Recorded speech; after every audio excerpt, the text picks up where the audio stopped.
ایک گل دی اگر تسی اجازت دیو تو ایویں سرسری جی چل دیو یا کر چھڈا. یہ گل تو تسی من گئے ہو نا کہ نبی دا روزہ جنت ہے جی. جنت مردے ہوندے نہیں یا جیندے؟ سوچ کے دسیا جنت زندہ ہوندے مردے تو نہیں ہوندے.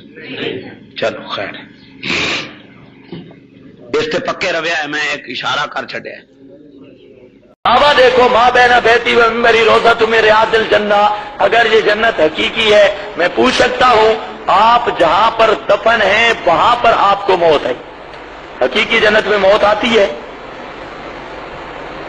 تو پھر ماں ہوا جوابکم ہوا جوابنا.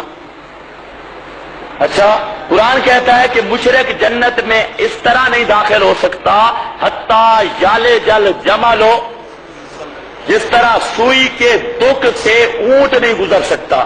ایمان سے بتاؤ اس خطہ میں مشرک نہیں جاتے؟ اللہ پاک تو خبر دے رہے ہیں جو حقیقی جنت ہے جس طرح سوئی کے ناچے سے اونٹ کا گزرنا محال ہے اسی طرح مشرک کا حقیقی جنت میں جانا بھی محال ہے. انہو میں یشرک باللہ فقد حرم اللہ علیہ الجنہ، جس نے شرک کیا اللہ نے اس پر جنت حرام کی. اگر یہ حقیقی جنت ہے تو وہاں پر پھر مشرک کو تو نہیں جانا چاہیے، نہیں تو خدا کا قرآن جھوٹا بنتا ہے معاذ اللہ. قرآن کہتا ہے کہ مشرک جنت جا سکتا نہیں، اور یہ کہتے ہیں ہے بھی جنت اور اسم بھی بچا. اگر جنت ہوتی تو یہ جا سکتے، اور مشرک جا سکتے جنت میں. اچھا اب ذرا دیکھو دو باتیں. ایک مولوی صاحب سے میں نے بات کی، میں نے کہا مولوی صاحب چونکہ چنانچہ نہیں کرنا، دلیل آپ نے دیا پکے رہنا ہے.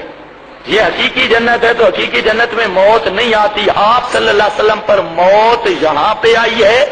اگر حقیقی جنت ہے تو یہاں موت کیسے آ گئی؟ کہتے ہیں اوپر سے جنت نہیں، نیچے سے جنت ہے.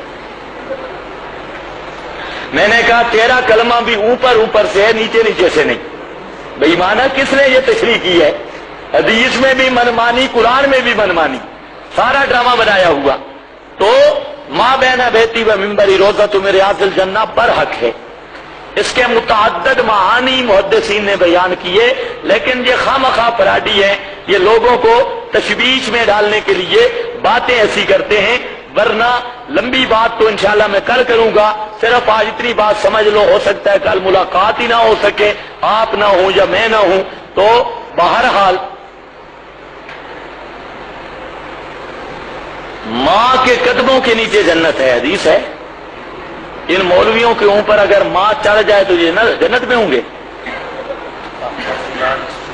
اچھا الجنت تحت ظلال السیوف، تلواروں کے سائے کے نیچے جنت ہے. کیا مطلب اوپر تلوار کا سایہ کرو نیچے جنت ہے؟ یا ایسے ملحد اور محرف سے جہاد کرو شہید ہو جاؤ تو جنت میں پہنچو، وہ سبب ہے. اس کا معنی بخاری کے حاشیے پر دیکھ لینا، وہاں پر لکھا ہے، لیکن ان بے توفیقوں کو توفیق ہی نہیں ہے. وہاں پر لکھا ہوا ہے اس کو جنت کیوں کہا گیا؟ لأن العبادت فیہا تؤدی الی الجنہ. کیوں؟ لأن العبادت فیہا تؤدی الی الجنہ. صاحب وہاں پر لکھا ہے، یہ کوئی ڈھکی چھپی بات نہیں، لیکن انہوں نے تو فراڈ کرنا ہوتا ہے. بخاری نہ ہو تو مشکات کا حاشیہ دیکھ لو، یہاں پر بھی یہی بات لکھی ہے، مرکات میں دیکھ لو. تو بہرحال میں عرض یہ کر رہا تھا جنت ماں کے قدموں کے نیچے حق. اس سے بھی واضح سنو، مشکات میں بھی ہے، شیخ ستہ میں بھی. نبی پاک علیہ السلام نے فرمایا اذا مررتم بریاض الجنہ فرتعوا منہا، جب جنت کے باغوں سے گزرا کرو ان میں چرا کرو. تو صحابہ نے پوچھا ما ریاض الجنہ، جنت کے باغ کیا ہے؟ آپ نے فرمایا المساجد، ساری مسجدیں جنت کے باغ ہیں. آپ نے پنکھا کیوں لگایا ہوا ہے؟ جنت میں پنکھے لگائیں گے؟ پسینہ آئے گا جنت میں، اس طرح کا پسینہ. جنتی کی پسینے کی تو خوشبو ہوگی. اور جنت میں تھکاوٹ بھی، مسجد میں تھکاوٹ ہوتی ہے؟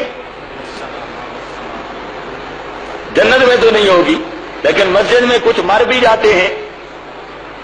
تو یاد رکھو یہ فراڈ ہے. اصل میں جو حدیث کا مطلب ہے